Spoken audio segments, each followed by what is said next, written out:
Assalamualaikum warahmatullahi wabarakatuh. Pertama saya akan memperkenalkan diri saya dulu. Nama saya Idris dari Universitas Islam Syekh Yusuf, Fakultas Teknik, Program Studi Informatika.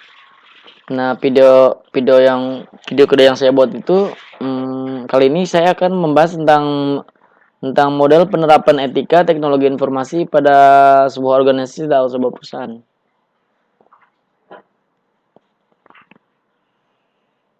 Pendahuluan.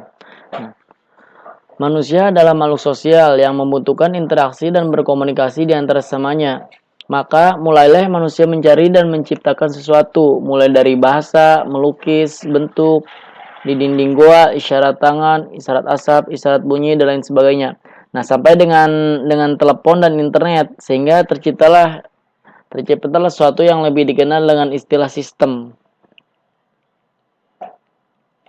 Jadi, sebuah lukisan gambar itu dia serta sistemnya untuk berkomunikasi dia telah diciptakan oleh manusia tersebut pada zaman dulu sampai sekarang ini.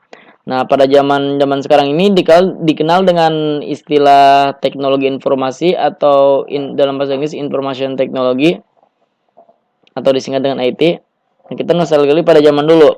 Nah, pada tahun 1948-an itu jadi sebuah komputer pertama yang didirikan itu didirikan oleh ENIAC itu dia dikembangkan pada tahun 1948-an. Nah, jadi para peneliti di Bell Telephone ini dia mengembangkan sebuah transisi dari yang jumlahnya berjuta-juta berkeping-keping mungkin, jadi dia disatukan lagi dalam sebuah kepingan kecil. Nah, sehubungan dengan berbagai kejadian akhir-akhir ini yang melibatkan organisasi atau perusahaan dan para eksekutif yang tidak memenuhi tanggung jawab etis mereka, pendekatan etika secara perspektif mungkin terlihat terlalu mengada-ngada dan berandai-andai. Sebenarnya tidak demikian halnya. Dengan menyadari bahwa beberapa orang akan menyalahgunakan sistem informasi dan segala sesuatu yang terlibat di dalamnya. Namun, penggambaran bagaimana komputer itu seharusnya diterapkan secara etis, akan tetapi tetap ditindaklanjuti. Oke, ke pembahasannya. Nah, sekarang ini penggunaan komputer di dunia bisnis ini akan mengarah kepada nilai moral, etika manajer, spesialis, informasi, dan pengguna, serta hukum juga yang berlaku. Nah, etika profesi ini dirinci dan dipertegas lagi pada suatu rangkaian aturan yang dinamai kode etik. Nah, kode etik ini tidak hanya berbicara mengenai nilai-nilai dan terminologi abstrak, tetapi dia juga mengidentifikasi nilai tersebut dalam kasus-kasus praktis. Nah, yang bisa kita dilihat secara langsung dalam aktivitas keseharian profesional kita dalam lingkup kerja kita sehari-hari ini. Nah, etika berkomputer juga amat sangat penting karena Karena masyarakat itu dia lebih memiliki persepsi dan ketakutan tertentu yang terkait dengan penggunaan komputer ini. Jadi biasanya fitur-fitur komputer itu dia mengkhawatirkan masyarakat tentang kemampuan untuk memprogram komputer untuk melakukan nyaris apa saja. Nah, faktanya bahwa komputer ini dapat mengubah kehidupan sehari-hari kita. Dan faktanya bahwa apa yang dilakukan komputer itu bisa jadi tidak terlihat orang menjadi korban juga. Nah, tidak seperti moral. Kalau etika itu bisa jadi amat bervariasi dan antara satu komunitas dengan komunitas lain. Nah, keberagaman etika di bidang komputer ini terlihat dalam bentuk perangkat lunak.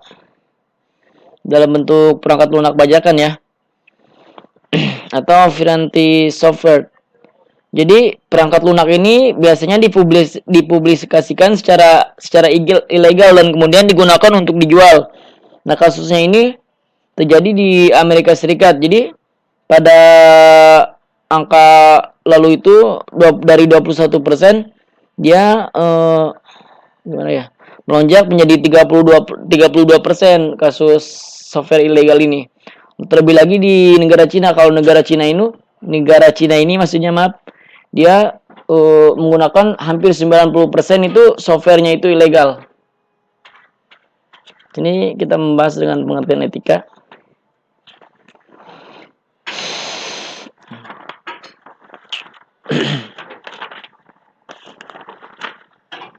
Nah, jadi secara umum ini etika ini dia berasal dari bahasa Yunani yaitu ethos. Nah, yang berarti dari etika ini adalah watak atau perilaku atau adat kebiasaan dalam bertingkah laku.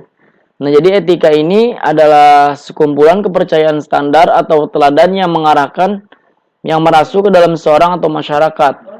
Nah, etika lebih berkaitan dengan sumber atau pendorong yang menyebabkan terjadinya tingkah laku atau perbuatan ketimbang dengan tingkah laku itu sendiri. Nah, dengan begitu, etika dapat merujuk pada perihal yang paling abstrak sampai yang paling konkret dan serangkaian proses terciptanya tingkah laku manusia. Nah, satu yang paling menonjol pada kaitan ini adalah etika profesi.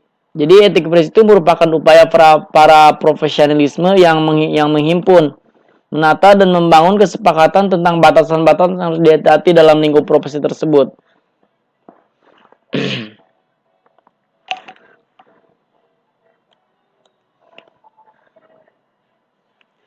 Nah, kebutuhan akan budaya etika.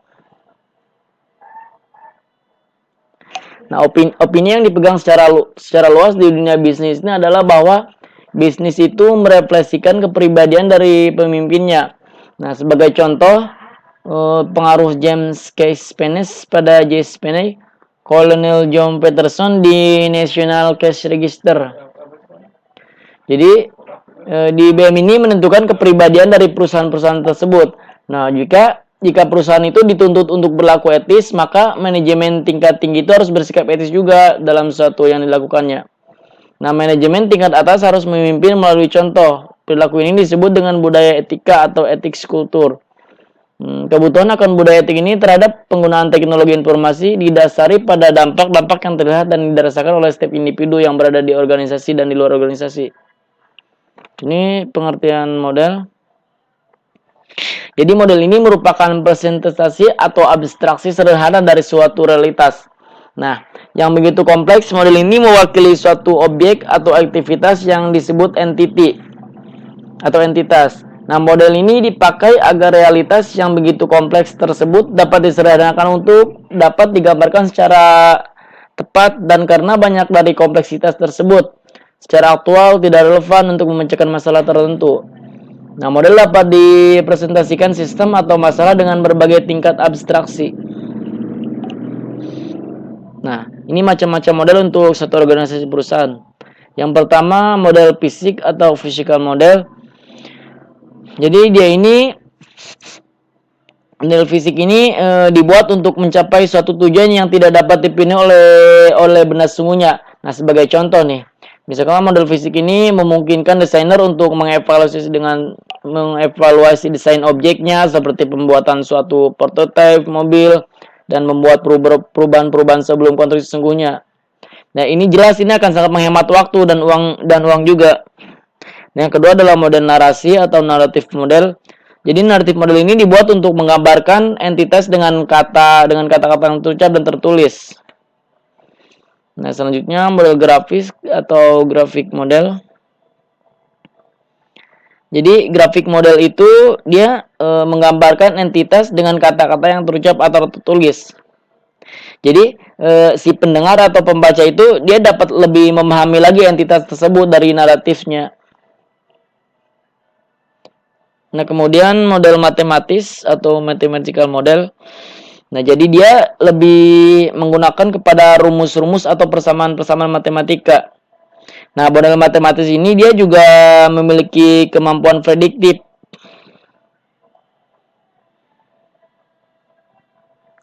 Nah, kemudian model statis atau static model. Jadi, model statik ini dia tidak Dia tidak melibatkan waktu sebagai salah satu variabelnya. Jadi, model ini dia berkenaan dengan situasi pada waktu tertentu saja. Nah, kemudian model dinamis. Nah, justru model dinamis itu adalah kebalikan dari model statis. Jadi, dia melibatkan waktu sebagai salah satu variabel pertamanya itu. Nah, dengan menggambarkan perilaku entitas seiring dengan seperti gambar bergerak atau film. Kemudian model probabilitas atau probability model. Jadi dia itu adalah sebuah kesempatan bahwa sesuatu akan terjadi. Jadi lebih kepada seperti peluang gitu.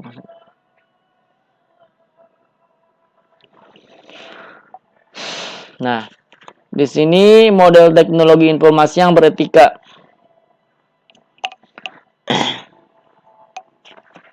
Nah, yang pertama itu adalah komitmen terhadap pelanggan. Jadi maksudnya itu dia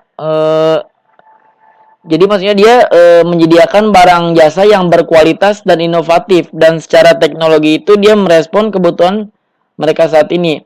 Nah, pada harga yang sesuai ini untuk melakukan tugas-tugasnya dengan integritas mengharuskan bahwa kita itu untuk menjaga kerahasiaan dan melindungi privasi si pelanggan itu. Yang kedua, komitmen terhadap karyawan. Nah, dia itu menciptakan lingkungan kerja yang mendorong pertumbuhan profesional, mendorong masing-masing individu untuk meraih potensinya yang tertinggi, serta mendorong tanggung jawab kita terhadap para karyawan.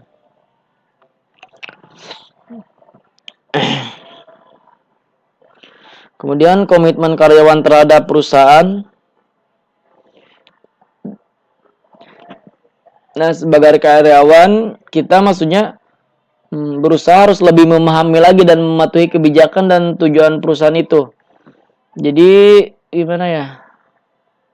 Jadi kita harus lebih memberikan lagi upaya terbaik kita untuk meningkatkan produktivitas kinerja perusahaan kita. Komitmen semua tingkat manajemen. Jadi maksudnya itu kita harus berkomitmen lagi untuk meningkatkan iklim saling menghormati pada sesama, kepada atasan, integritas, hubungan profesional yang dicirikan oleh komunikasi yang terbuka dan jujur dalam dan di semua tingkat organisasi. Komitmen terhadap masyarakat. Ya, jadi kita harus lebih terus berusaha lagi nih untuk meningkatkan kualitas hidup kita, maksudnya maaf. Nah, jadi Association for Computing Mechanics atau disingkat ACM yang didirikan pada tahun 1947, dia adalah sebuah organisasi komputer profesional tertua di dunia. Nah, bentuk kode etik ACM ini yang ada saat ini adalah diadopsi pada tahun 1992 dan berisikan keharusan tanggung jawab pribadi. Garis besar model kode etik dan perilaku profesional ACM ini tersebut adalah sebagai berikut. Nah, yang pertama, keharusan moral umum.